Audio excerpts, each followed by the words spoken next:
Welcome to the Attaching to God Summit, where we are building emotional and spiritual health through integrating intimacy and independence. That is the theme for this year's summit. I'm your host, Jeff Holzglaw of the Center for Embodied Faith. If you're just jumping in to this video, please be sure to check out the one at the top of this page where Sid and I talk about the whole summit theme and how today's kind of videos and speakers fit into all of that. And if you haven't registered, be sure to do that so you get all of the information about the summit, as well as a bunch of our free gifts in the summit grab bag. But in this session, we have Dr.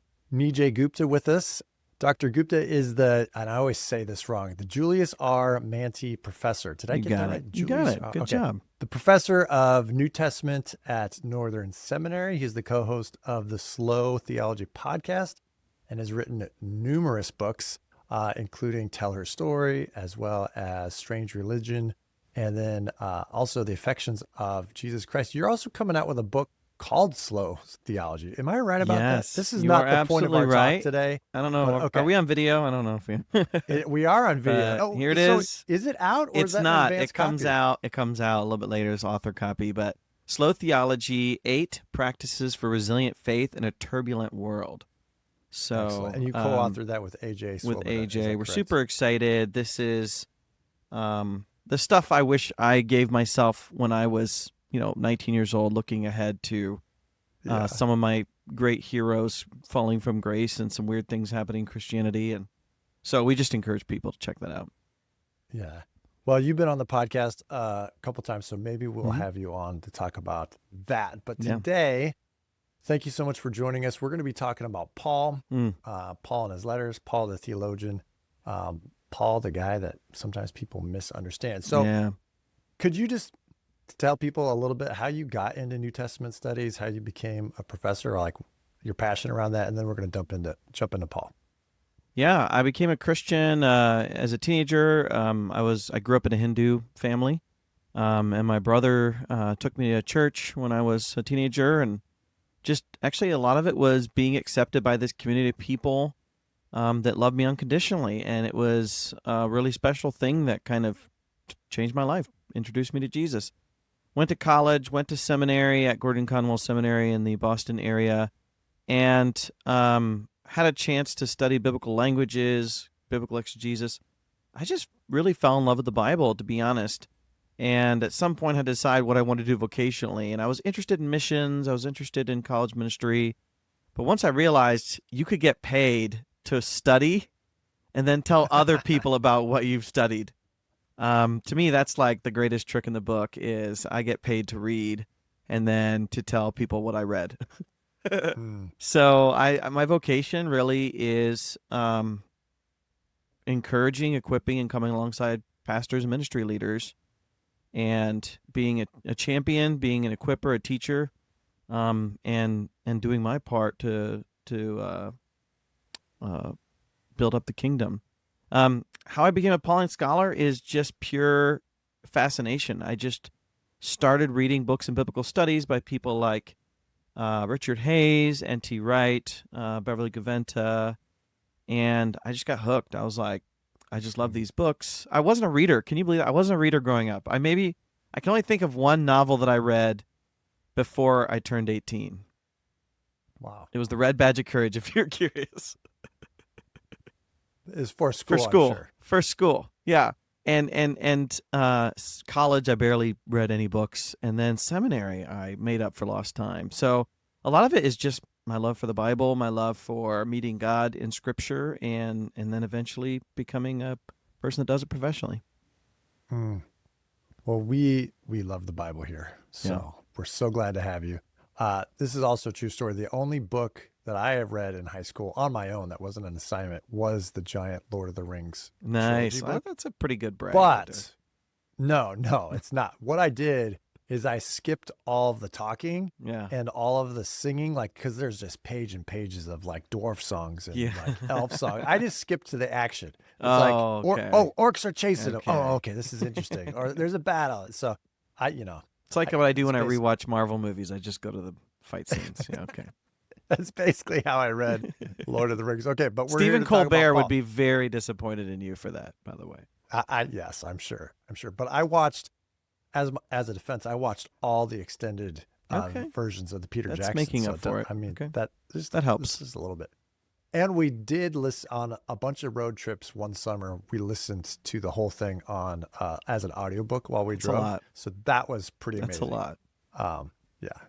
So anyhow, okay, that's not why we're here. That's not what we're talking about.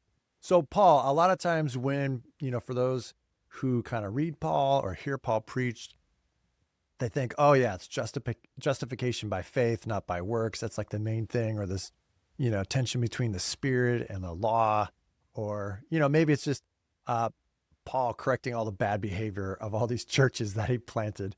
But you kind of have been reading and reflecting on kind of the center of Paul's theology. And you just wrote a book recently, kind of talking about the affections of Jesus. So could you talk about that a little bit? And then and then you threw me a curveball. So we're going to shift into that. I'm going to try to hit that curveball, even though I was looking for a fastball. Because we're both baseball fans, right? No, but I grew up in Ohio, so I have to be a baseball fan. Okay. All right. Anyhow, so tell us just a little bit about the affections of Christ and what you were doing, because that was a book that you read for, and then you got to tell people about it. Yeah, I was researching for a different book on Paul's language of faith, and I just noticed love language comes up a lot. We all know Paul uses faith language, but I just found love language comes up a lot. And so, like any scholar, I just started to do research, looked at Paul's letters, and I just noticed he talks about love a heck of a whole lot. And I remember there's a scholar named Larry Hurtado, and he said, long time ago, he said, if a typical Romanized person, first century, picked up one of Paul's letters, they would notice two things right away. Number one, this guy's obsessed with Jesus. Number two, this guy's obsessed with love. Because in Roman religious discourse, you don't talk about love. You talk about duty. You talk about allegiance to the gods. You talk about giving sacrifices and doing whatever you can to appease the gods. You don't talk about love. That would be like giving a bear hug to your bank loan officer. Like, no, that's inappropriate. You shake hands. You can give a smile, but you don't get too familiar. And yet, here is Paul talking about agape and about being, he talks about other believers as beloved. He talks about sharing a sacred kiss. He talks about God as Father. He talks about Jesus as beloved Son. He talks about us as part of this big family. And so Paul is absolutely gushy about love. He is the apostle of love. And I think the other New Testament writers, 1 Peter, James, Jude, they all follow Paul on this. I don't think it's the other way around where they're like, we started it and Paul stole it from. I think Paul really started this, and they said he's right. This is about love. And I thought I'd find one text that I would focus on, or two texts, like 1 Corinthians 13. It's everywhere. It's everywhere in Paul. Love, love, love, love. The gospel's about love. God is a God of love. We're meant to be a loving community. The mission of God in the gospel is love. It's there from beginning to end in Paul's theology. Well, could you fill that out a little bit more, like the Greco-Roman religion and the posture of the people toward the gods, and even maybe the feelings of the gods toward the people? Could you just feel that? Because I think so often here in the West, especially, we know about that God loves us. It's like, secondhand. We basically, it bounces off of us. So could we kind of make that strange again a little bit for people? Absolutely. Like, it sounds difficult for us to accept, but it wouldn't be that difficult in the first century. But Rome really saw the gods as cosmic colonizers. They're in charge, and we are there to do their bidding. There's no like, Jesus is my best friend, Jesus is my homeboy, nothing like that. It was like, Jesus take the wheel. Yeah, these are scary beings. These are terrifying, massive, radiant, powerful beings. And yes, they will take care of you, but the same way the mafia will. And if you cross them, there will be hell to pay. But the way that Roman religion worked was, they called it the Pax Deorum. I talk about this in my book, Strange Religion.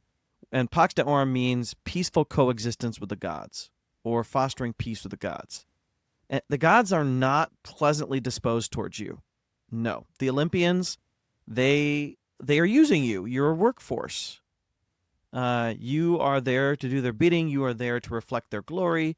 And if you step out of line, you could get zapped by lightning. You could have a building fall on you. Like anything could happen to you. So people were, number one, afraid. When you say fear the gods, you really did fear the gods. There are stories of, fire bursting forth from a statue and consuming a worshiper that did something wrong. You were worried about saying the god's name wrong. You were worried about, all these kinds of things were really active.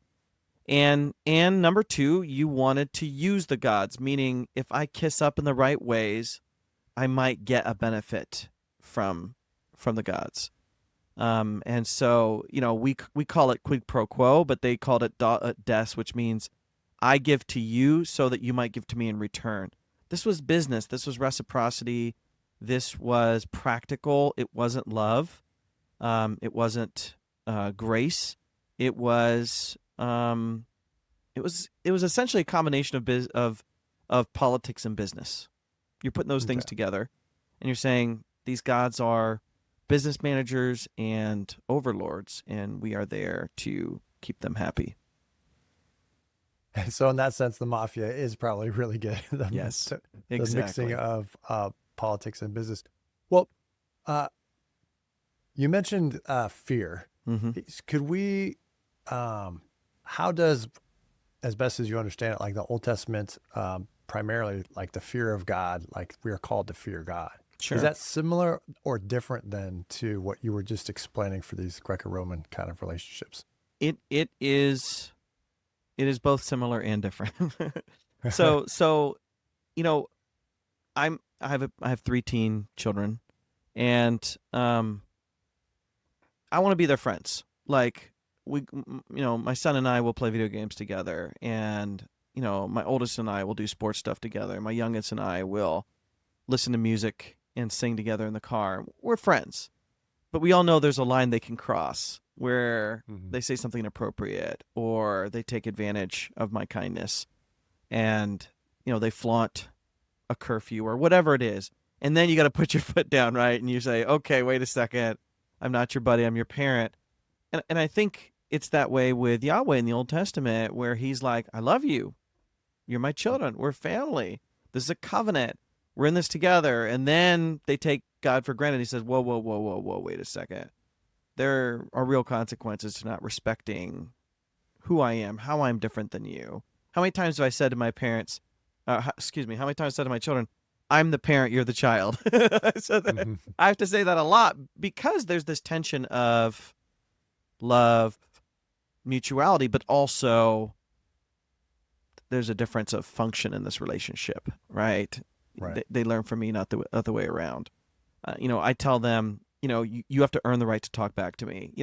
That's not something you do with equals. You can talk back to each other, but with a parent-child, you can't. So I think with this covenant with Yahweh, it is kind of a strange mixture of mutuality, intimacy, but also authority, power. So, we went to see the Grand Canyon a couple years ago, and it's not inherently dangerous in the sense that it's going to jump out and swallow you, but you walk up to it and your heart starts beating fast, and you just get overwhelmed by the grandeur, right? The overwhelmed in a exciting way, but also in a scary way. So I think of Isaiah going up into the heavens and being in the throne room, and it's going to be exhilarating. It's also going to be terrifying. Like this is, you look up at a massive building, it's not going to come down crashing on you. You just immediately get scared because how big it is and how small you are. And I think it's that way with the fear of God, is that we should not take for granted what kind of being God is. I think of the cheesy, C.S. Lewis, thing where he says, is he safe? Did you hear what she said? Of course he's not safe. He's good. He's the king. Right. We have to be able to understand the goodness of God, but what Walter Brueggemann calls, if you've heard his voice, I like to say his voice, the irascible holiness of God. I love that phrase, the irascible, pesky, dangerous holiness of God. It's true that the Jewish tradition, the Christian tradition holds together the truth of the immeasurable grace of God and the irascible holiness of God. That's something to fear. Yeah. Well, now I'm stuck in this mob language. So, because they talk about being in the family. So this Yeah, is the yeah, curveball, yeah. and I want to start getting into it. Paul uses this language in very key spots about adoption. And you were like, Hmm. hey, like I've been thinking about, you know, the attaching to God's summit, and then you were like, adoption. This is the connection. And so let's start talking about that, because like in the mob, like you're in the family, you can't get out of the Yeah. family, right? But Paul's also saying like, hey, like you're getting in the families, but these are totally different kind of families. So could you kind of just talk about the place of adoption in Paul, and then start connecting it to some of these broader themes that maybe some of us are already familiar with? Yeah, absolutely. I mentioned you before we start recording, I'm not an expert on attachment theory. I know almost nothing except my wife is a therapist, so I learned some things by listening in on her talks about this. But what I gather from it is the importance from a very young age of having these safe, nurturing, loving, healthy relationships with the people that are closest to you, especially your parents, and then your family of origin, and then I asked ChatGPT, what happens if that doesn't happen when you're young, and it said all hope is not lost, because it's never too late to move in the right directions with healthy relationships and that sort of thing. And then when we had a good conversation, me and my computer, about God, and someone that becomes a Christian later, as a teenager like me or later in life, it's never too late to discover who your creator is and how your creator approaches you, thinks about you, feels about you. And this got me on the track of Scripture, specifically Paul's way of talking about adoption.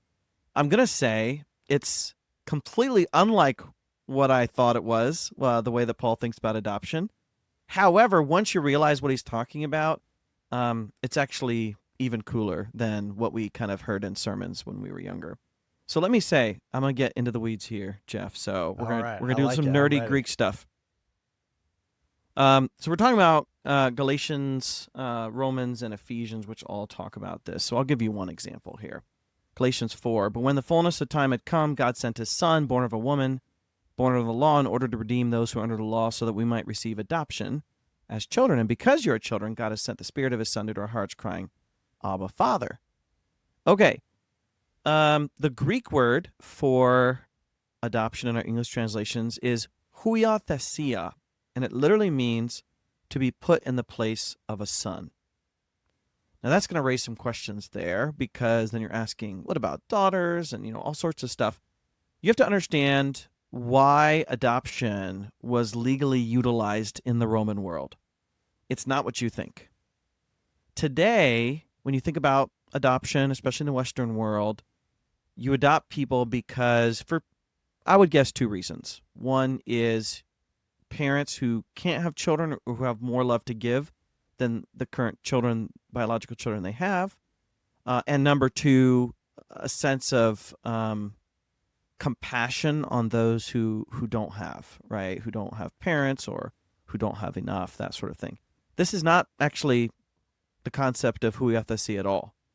In huiothesia, what this language of adoption, it is actually because a Roman family cannot have a male child for some reason, or perhaps they don't like their male child, and they want someone else to carry on their family name. And every family had this kind of substance of name and property and legacy that gets passed down from generation to generation. This is called patrimony. And it has to be passed down by a man. It can't be passed down by a woman. And so they have to have that person. But here's kind of the funny thing. So I'm going to use an example, Jeff. So let's say I can't have a male child. My wife and I tried, and we can't have a male child.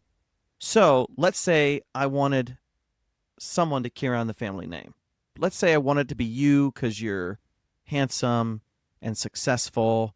But let's say I don't actually like you as a person. I could actually set it up that you don't actually join my family until I die, because I don't necessarily want to interact with you, but I need you. So we tend to think, okay, when you look at statistics, United States, girls tend to be more adopted than boys, and you tend to adopt somebody that's really young child, baby. It's actually the opposite in the Roman world. You actually adopt men because only men can pass on the patrimony, and you tend to adopt successful men because you want them to carry on the family name. So let me tell you this. This is going to blow your mind. Most of the 1st and 2nd century Roman emperors were adopted. Oh. Augustus, Tiberius, Caligula, Nero, Trajan, Hadrian, Marcus Aurelius.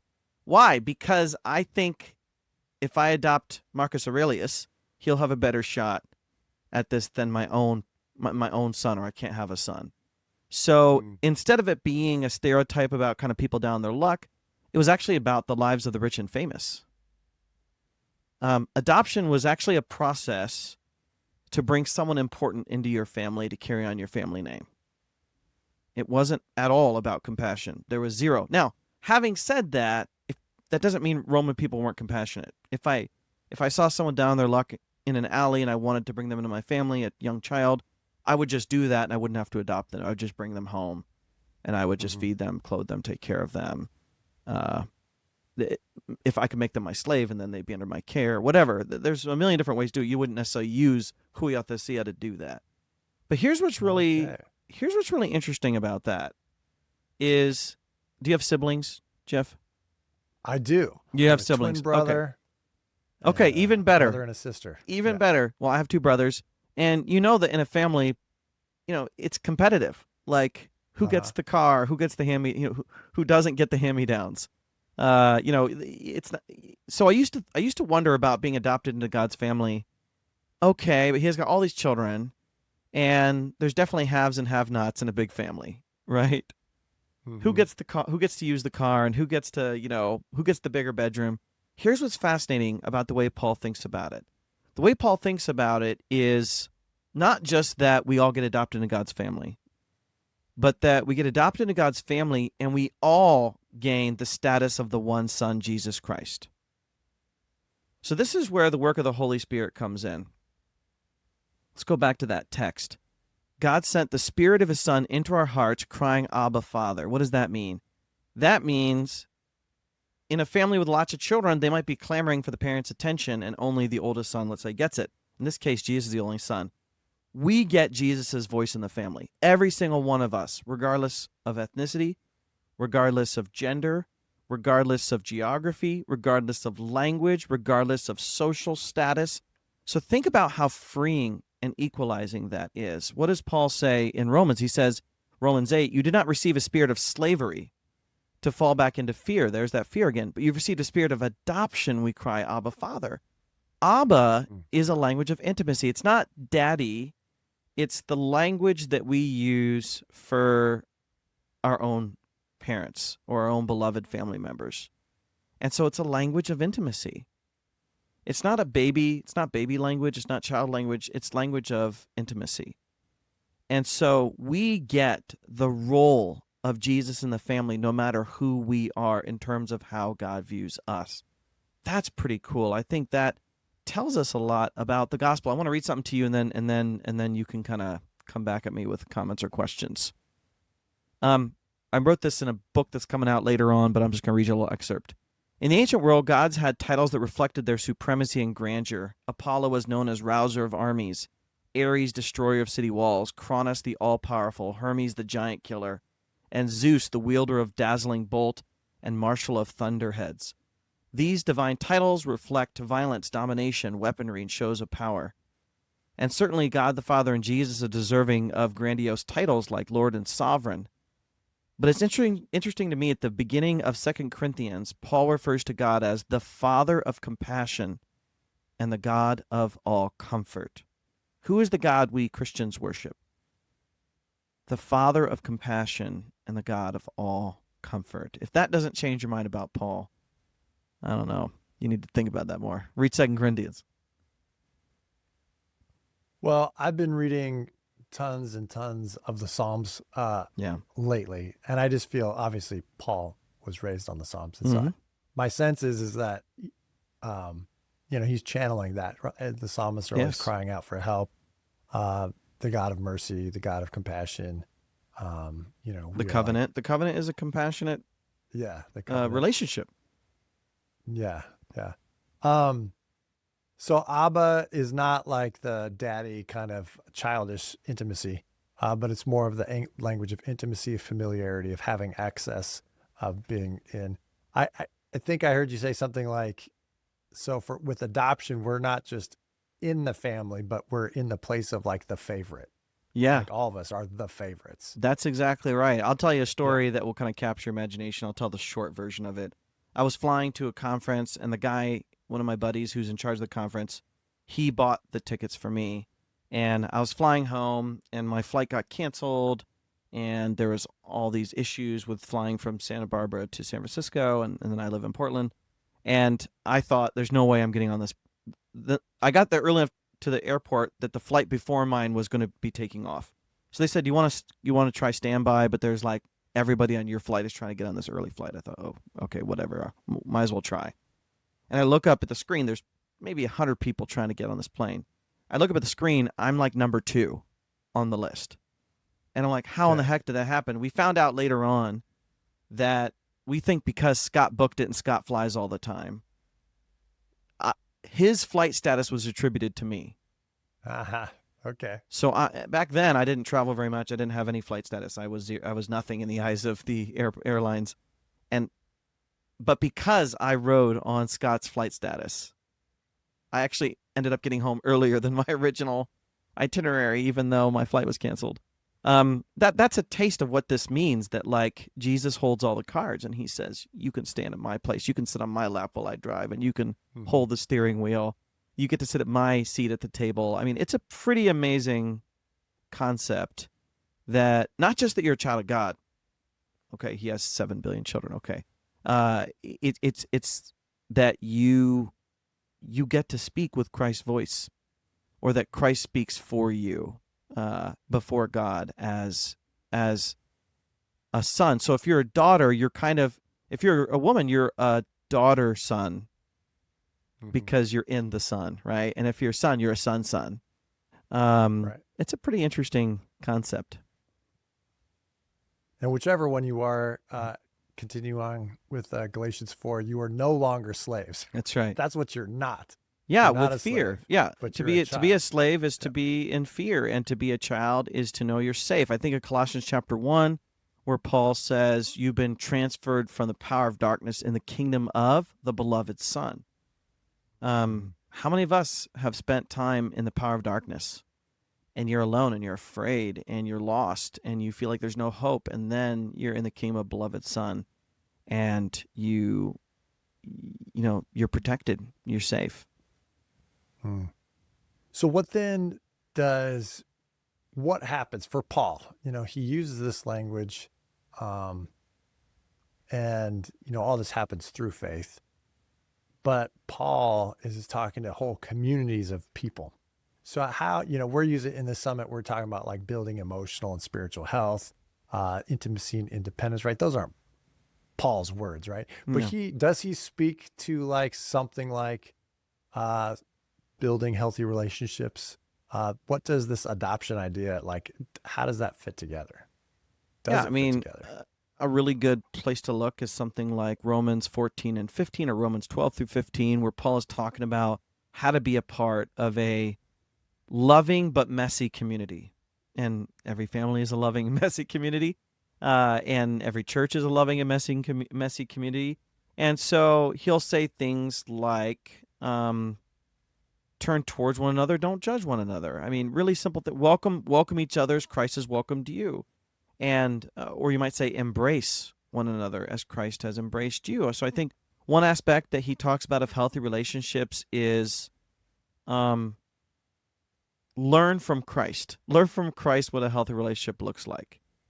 And it's honesty. It is forgiveness. It is staying in the relationship. It is caring about the person more than kind of the annoyances, some of those things.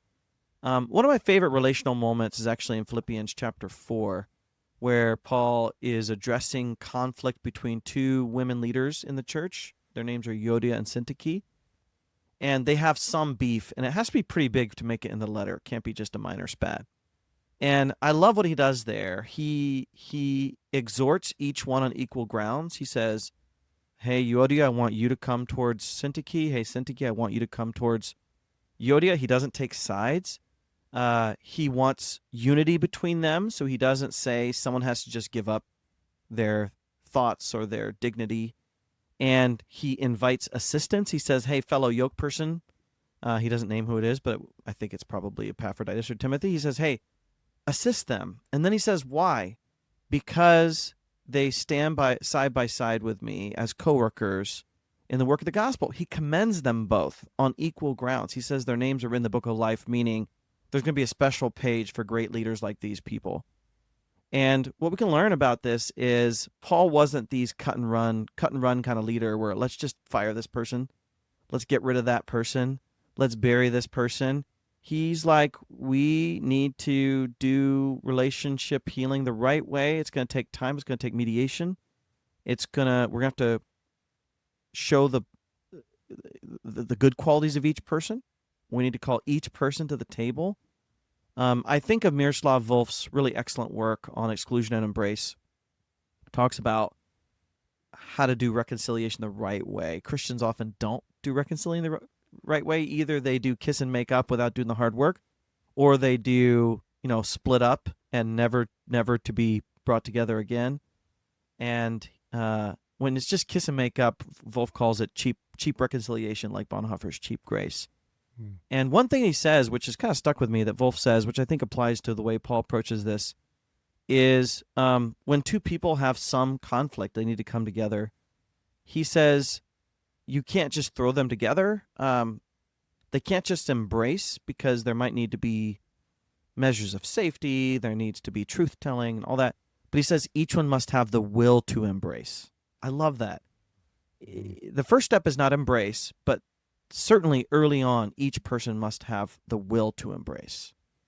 And I think Paul was that kind of leader where he, think about Philemon and Onesimus. Philemon is a slave master. Onesimus is a slave. Paul wants them to reconcile. And Philemon has all the power. He's a master. In the Roman world, he holds all the cards. And Paul spends all his time in the letter saying, you need to approach this as a Christian brother, not as a master. Mm-hmm. And this shows the relational delicacy that Paul has. He doesn't ride roughshod over relational issues. He's very, very sensitive to them. And so in that relationship, he's trying to, in a very public way, appeal to Philemon's sense of like, hey, you're just a brother also. Mm-hmm. You're co-brothers in Christ. You're both favorites. And so how would you be treated and how would you be treating each other rather than the master-slave dynamic? Going back to the adoption, I liked what you said, something like it's the ways of the rich and famous. Mm-hmm. In the Roman world, where there's a lot of status, a lot of hierarchy. But if we're in a new family, then kind of all that gets really mixed up. Yeah. And so one of the practical places would be, I think, Paul's criticizing of the Corinthians and their table fellowship and how they were. Does that apply? Is that like a violation of the adopted reality? Could you kind of walk us through that a little bit? I can. A typical Roman dinner party was not just, hey, let's get some friends together for, wine and cheese. It was really an occasion to show off your power and status. And so we learn from a variety of ancient sources that at a really typical Roman dinner party, you would actually have seating based on importance. So think almost like a wedding reception where, if you're a nobody, you get put in the back with the kids. And if you're, the closer you get to the, the wedding, party table, the more status you have, that sort of thing in the family. It's kind of like that, these Roman dinner parties. And so there's a satire writer. I call him like the Trevor Noah of the ancient world. His name's Juvenal. And Juvenal... Juvenal, really? You're not just making that up? No, Juvenal. Juvenal? No, his name is Juvenal, yeah. He actually talks about like someone who willingly goes to one of these parties just to be humiliated. And he says, he kind of walks them around the room, and like a new person at one of these parties, he says, hey, you want to come to this party? Let me walk you around what it's going to look like. He's like, you're going to show up, and there's going to be all these platters of food going by with waiters, all this hot food, lobster and steak, and that's not for you. Like, you're a nobody. So like then it's going to be the cold food, then it's going to be like the old moldy food. That's what you get because you're a nobody. He says, you think you're going to sit near the host? No. You think you're going to sit near entertainers? No. You might be seated next to the toilet or even in the toilet. He goes on and says this, and he says, you cry about it. You brought this on yourself by just showing up.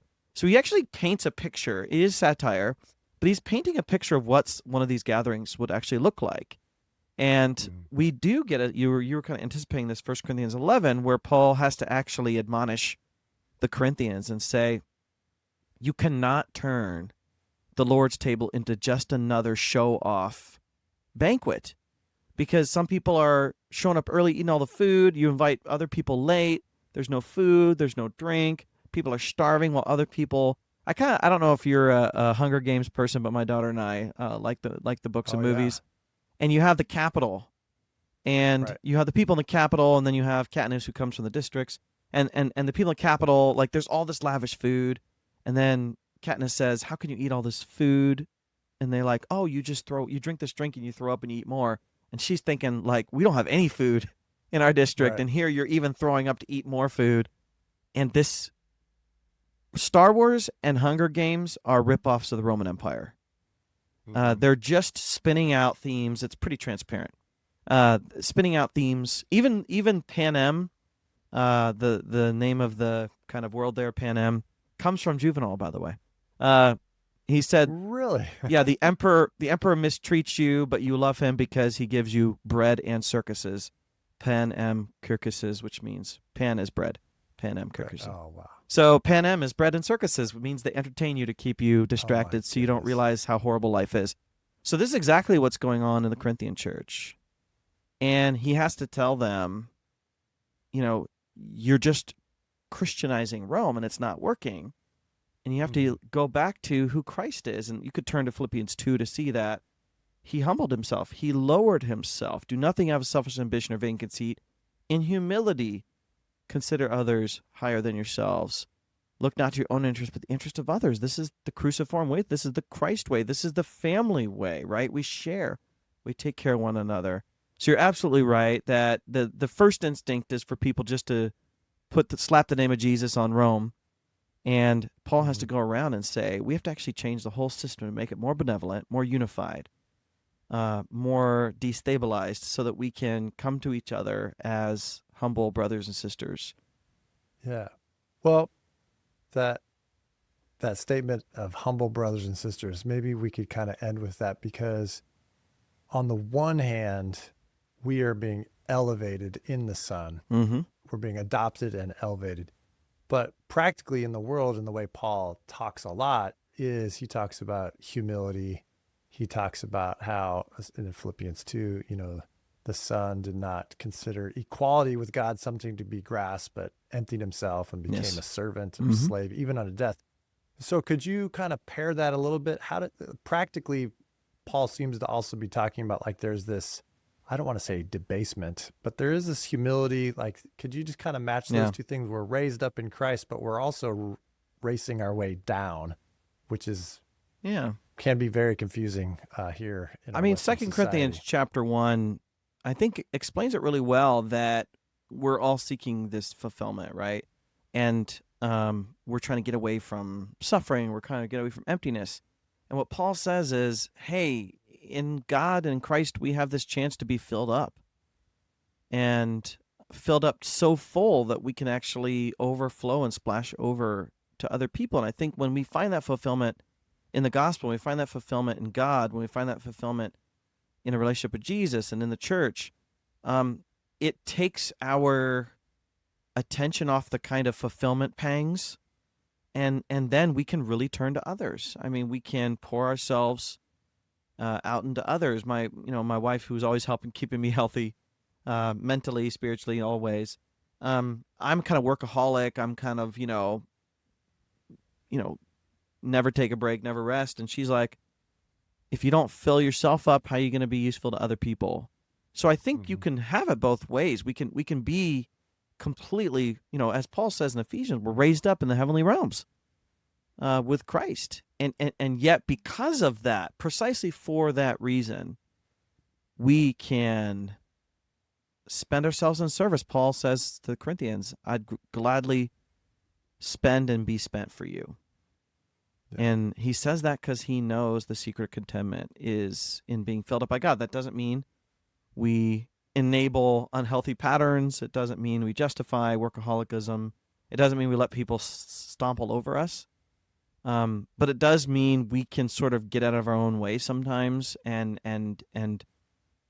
know who we are in such a deep, fulfilling sense that we can imitate Christ in being a servant to others. Yeah, thank you for that. Is there any kind of last thoughts? We've kind of been focusing very much on intimacy with God as in the place of the Son, as well as how do we practice those relationships. Any last thoughts or exhortations that you want to give us, or maybe give us in the voice of Paul about how to grow kind of spiritually and socially? I mean, it would just be me talking to a mirror because these are issues that I wrestle with. But we live in an age of division and fragmentation. And whether it's the algorithms, whether it's the COVID, we are siloed. And we, I think, are really reaping the whirlwind of these experiences, some of them by choice, some of them not, of the further we get away from another, the easier it is to dehumanize the other.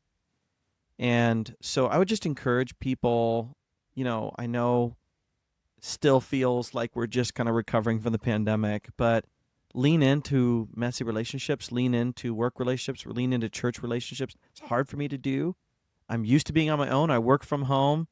But I'm afraid that some of the political things we're seeing, some of the American evangelicalism things we're seeing is because we don't actually know each other. Shane Claiborne's statement has stuck with me for years and years. He says, the problem with American Christians is not that they don't care about the poor, it's that they don't know the poor. And we can apply that to any area. It's not that we don't care about the plight of the black person, it's that we don't know the black person. It's not that we don't care about the immigrant outsider, it's that we don't know the immigrant outsider. It's not that we don't care about the people on the other side of the track, it's that we don't know them. So I just encourage people, take that difficult step of just saying, hey, can we get coffee sometime? Hey, can we chat after church? And start a friendship with someone that's not like you. Yeah. Thank you for that. We've been, we start off with loving God, Greco-Roman world. We talk about adoption. And I just kind of like the summary that I was kind of hearing is, when we know and believe that we're like elevated to the place of the Son and intimate with God, then we don't have to scramble around to try to like justify our own lives. Right. And then God's love can flow in and out of us so much, easier. So thank you for all that. Where can people keep track of you? How can they follow the work you do? And any spoilers about things that are coming out soon? I mean, I know Slow Theology is coming out. Yeah. So I teach at Northern Seminary. You can always check out their socials to see what I'm up to there. And I have a Substack called Engaging Scripture, where I talk through confusing, difficult things in the Bible. You can always check that out. And you mentioned AJ and I have a podcast called Slow Theology. If you want to hear my voice again, that is the best place for you to do it on a regular basis. And then, we have this book, Slow Theology, that's coming out in late September. And we're really proud of this book, excited about it. We want to speak into people's complex, messy experiences in Christianity and point them to Jesus. And it's simple, but it's something we got to keep working on. Yeah. Well, thank you so much.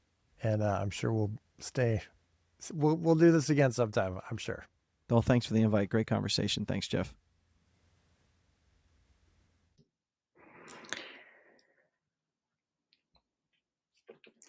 You have the place of the favorite child. That's what really stood out to me listening to Dr. Nijay Gupta. I don't know how many people I've listened to over the years who have told me that a different sibling, right? One of their siblings was the favorite. Maybe in some sense, anyone with siblings ends up thinking that a different child in the family was the favorite child. But listening to Dr. Nijay explain adoption in the Roman context and how it applies to our adoption in the family of God speaks directly into that place of feeling unfavored or less than, and gives each one of us the status of the favorite child in the eyes of the Father, who has placed each one of us in the place of Christ, his beloved Son. And so I'm just wondering, like, if you've ever experienced being talked over or interrupted or feeling like you're not really being listened to, or at least, that you're unimportant, you probably carry that somehow unconsciously into your prayer life with God. And so I wonder what it would be like the next time you turn your heart toward God to consider yourself approaching as the favorite child.